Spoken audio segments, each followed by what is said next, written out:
반갑습니다. 졸업배낭에서 역사교육을 담당하고 있는 한상범 강사입니다. 오늘 이제 네 번째 강좌죠. 네 번째 강좌는 우리 선사시대 마지막 강좌입니다. 우리 저번 강좌에서 청동기 시대까지 배웠고요. 청동기 시대 때 우리 민족 최초의 국가가 만들어졌다는데 그 국가 이름이 뭐였습니까? 그렇습니다. 고조선입니다. 오늘은 이 고조선을 중심으로 마지막 찰기 시대를 간략하게 한번 정리해 볼까 하는데, 이 고조선이라는 나라요, 우리 민족 최초의 국가고요. 어느 시대 때 만들어졌다? 청동기 시대 때 만들어졌다는 겁니다. 그리고 초기 찰기 시대까지 이어지거든요. 찰기 시대 초반까지 이어지는 게 이 고조선입니다. 이 고조선 같은 경우는요, 두 시기로 또는 두 파트로 구분해서 정리를 하셔야 되는데, 그 첫 번째가 이제 단군조선, 단군왕검, 단군 할아버지가 세운 단군조선, 그리고 위만조선 시기가 있어요. 다 합쳐서 이제 고조선이라고 부릅니다. 고조선이라고 부르는데, 자, 첫 번째 단군조선부터 한번 들어가 보도록 하겠습니다. 단군조선에서 이제 첫 번째로 들어가야 될 특징, 첫 번째는요, 누가 건국했냐 이거죠. 청동기 시대 때 만들어진 우리 민족 최초의 국가인 고조선은 단군 왕검이 건국을 했다, 이렇게 이야기를 합니다. 단군 할아버지 하죠, 우리가. 이 단군 왕검은요, 이름에서 우리가 고조선의 아주 중요한 사회 특징을 하나 알 수 있는데, 이 단군 왕검이라는 단어가요, 단군이라는 단어와 왕검이라는 단어가 합쳐진 거예요. 단군은 하늘의 제사를 지내는 제사장을 의미하고, 왕검은 정치적 군장을 의미합니다. 근데 이 두 단어를 한꺼번에 쓰시는 분께서 고조선을 건국하셨대요. 그래서 이것을 통해서 알 수 있는 고조선 사회의 특징, 하늘의 제사도 이분께서 지내셨고, 이 고조선의 정치, 나라 운영, 나라 살림도 이분께서 하셨다는 겁니다. 그래서 제사 지내는 일과 정치하는 일을 한 사람이 다 했다 해서 재정일치 사회라고 하죠. 아, 고조선 재정일치 사회구나, 알아두셔야 되고요.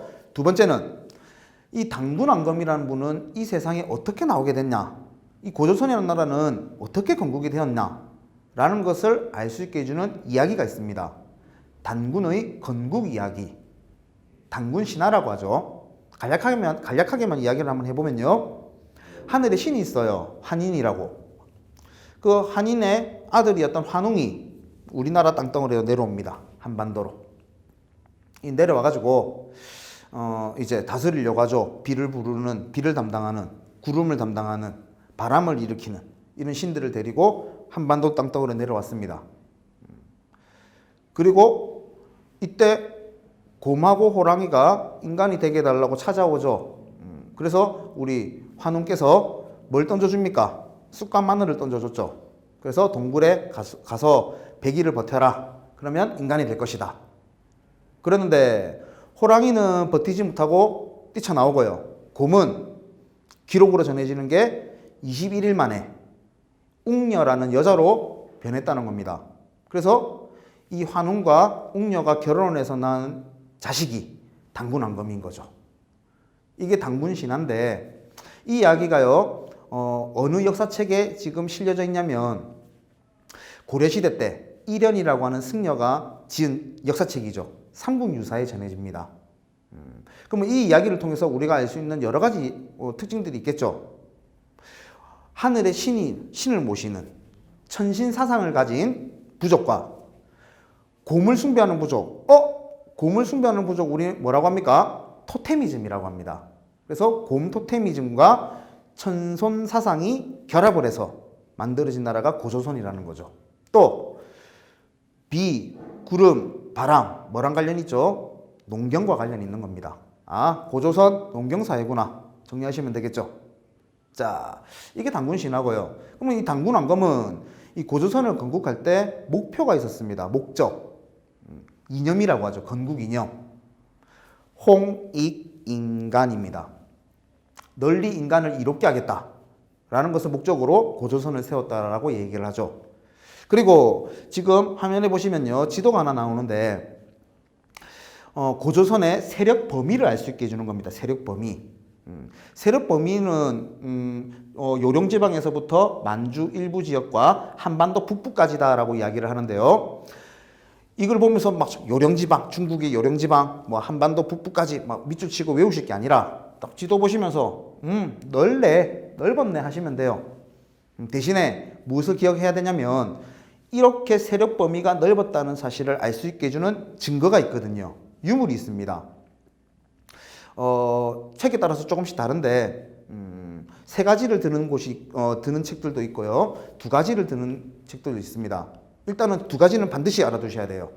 이 두 가지 유물의 분포 지역과 고조선의 세력 범위가 일치를 한다. 이렇게 정리하셔야 되는데 그 첫 번째가 비파형 동검이고요. 두 번째가 고인돌입니다. 이 두 개의 분포 지역은 고조선의 세력 범위와 관련이 있구나. 이렇게 정리하시면 됩니다. 그리고 당군왕검 할아버지가 한 1000년을 다스렸대요. 1000년을 다스리다가 아들이었던 아들한테 왕위를 세습을 하죠. 부왕, 준왕 이런 식으로 왕위 세습이 이루어졌던 게 고조선이고요. 그러다가 준왕이라는 왕이 있을 때입니다. 우리 고조선에 준왕이라는 왕이 있을 때 중국은 뭐하고 있었냐면요. 진나라라고 있었어요. 진시황제 유명하죠. 그 진나라가 망하고 한나라로 바뀌는 시기예요. 나라가. 이 혼란스러운 시기에 중국에서 우리 고조선으로 넘어옵니다. 누군가가. 그 사람이 누구냐면 위만이라는 사람이고요. 이 위만이라는 사람이 뭐 중국 사람이다, 우리나라 사람이다 논쟁이 있죠. 하지만 우리나라 사람으로 이제 보통 비중을 많이 두고 있습니다. 이 위만이라는 사람이 우리나라 딱 넘어왔어요. 이 준왕이 고조선의 왕이었던 준왕이 이 위만을 엄청 이뻐히 여겨서 고조선의 국경지대를 맡깁니다. 국경 수비대장을 시키는 거죠. 그런데 이 위만이 반란을 일으켜가지고 준왕을 몰아내고 고조선의 왕이 됩니다. 이때부터를 우리는 위만조선 이렇게 부르죠. 위만조선. 위만조선은 두 가지 특징이 있습니다. 자, 위만조선의 특징을 말씀드리기 전에 준왕은 어떻게 됐을까요? 위만에 의해서 죽임을 당한 게 아니고 쫓겨납니다.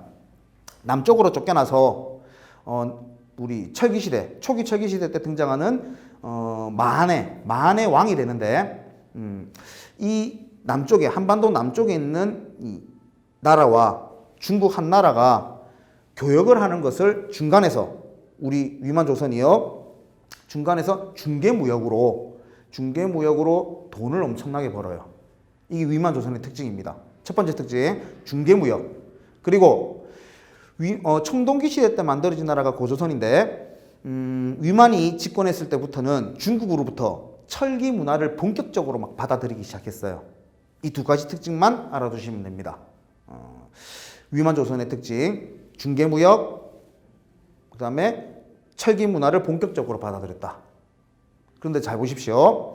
중국 한나라 입장에서 생각해 보시면 한반도 남쪽에 있는 이 진이라고 부르기도 하고요.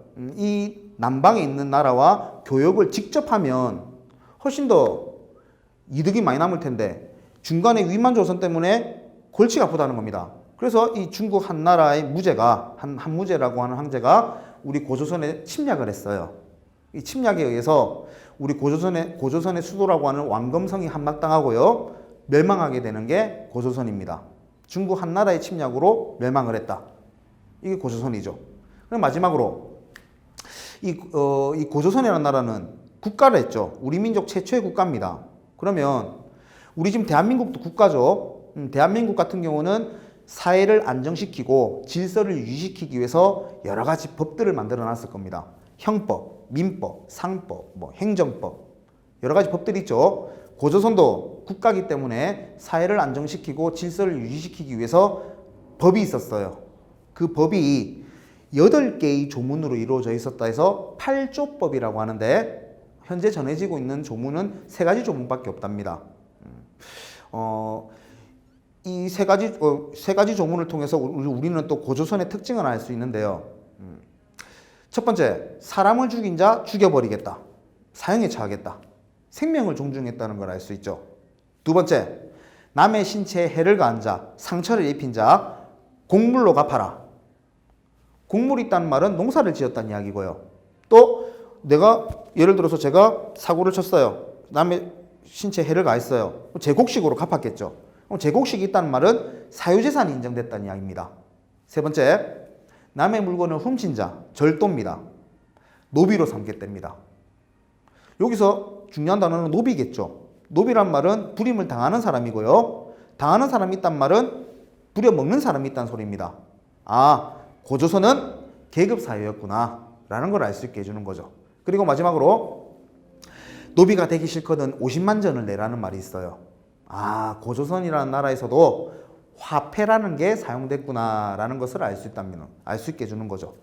팔조법. 그런데 이렇게 8개의 조목만 있어도 나라가 운영이 됐다는 겁니다. 그 정도로 우리 민족은 착한 민족, 법 없이도 사는 민족이었다는 거죠. 그런데 중국 한나라가 침략을 했고 그 중국 한나라에 의해서 멸망을 하고 난 이후에는요, 이 고조선 땅덩어리에서는 법 조문이 60여 개로 늘어났답니다. 그 이유는 여러 가지가 있겠지만 우리 고조선 유민들, 나라를 잇는 백성들을 유민이라고 하죠. 이 고조선 유민들이 중국 한나라의 통치에 저항을 많이 했을 거라는 겁니다.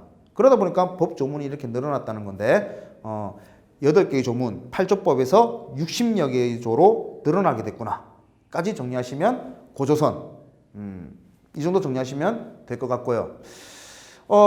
철기시대입니다. 철기시대는 제가 3가지만 말씀드릴 건데요. 강력한 금속인 철이 사용됐던 시대를 철기시대라고 해요. 첫 번째 특징, 철제 농기구가 사용됐습니다. 철제 농기구. 잘 한번 생각해 보십시오. 청동기 시대 때 돌로 농사 지었어요. 힘들었겠죠. 이제 강력한 금속인 철제 농기구가 나왔어요. 농사 짓기가 수월해졌을 겁니다. 첫 번째 특징입니다. 아, 농사 짓기가 훨씬 좋아졌구나. 두 번째, 청동기 시대 때를 대표해주는 무덤으로서 우리가 고인돌을 봤거든요. 철기 시대 때를 대표해주는 무덤은요, 화면에 보시다시피 독무덤이라는 게 있습니다. 장독대, 독, 항아리 독자거든요. 사람이 죽으면 그 시신을 항아리에다가 놓고 땅에다가 묻었다는 건데 주로 어린 아이들이 죽었을 때 이 독무덤을 많이 썼답니다. 그리고 마지막으로 세 번째, 철제 무기가 사용됐어요. 청동기 시대 때 대부분 돌로 싸우거든요. 간석검, 돌을 갈아서 만든 칼. 그런데 돌로 싸우는 것보다 칼로 싸우는 게 훨씬 더 싸우는 입장에서는 편하지 않습니까? 편하다 보니까 이 철제 무기 때문에 크고 작은 전쟁들이 엄청나게 많아지게 되고요. 그러다 보니까 크고 작은 국가들이 만들어지게 되는데 고조선 멸망 이후에 우리 한반도에요, 이런 국가들이 만들어졌어요. 여러 국가들이 만들어졌죠. 부여, 고구려, 옥저, 동해, 사만, 마한, 변한, 진한을 합쳐서 사만이라고 부릅니다. 이런 국가들이 등장을 했던 게 철기시대구나 까지 정리하시면 오늘 고조선하고 이 철기시대를 간략하게 정리했는데, 정리 한번 해보겠습니다. 고조선, 당군한 거 기억하셔야 되죠. 재정일치사회. 두 번째, 당군의 건국 이야기, 당군신화 봐주셔야 되고요. 세 번째, 홍익인간의 뜻으로 나라를 세웠답니다. 그 다음에 위만조선 때 중개무역과 철기 문화를 본격적으로 수용했다는 거. 중국 한나라의 침략을 받고 망했다, 멸망을 했다. 이 고조선이고요. 철기 시대는 철제 농기구가 사용되면서 농사짓기 편해졌다. 독무덤. 그 다음에 철제 무기가 사용되면서 크고 작은 국가들이 형성이 됐고요. 그 국가들이 보시다시피 이런 국가들이 있었다는 겁니다. 이렇게 해서 선사시대를 마무리하고 다음 강좌에서는 이제 삼국시대에 들어가도록 하겠습니다. 수고하셨습니다.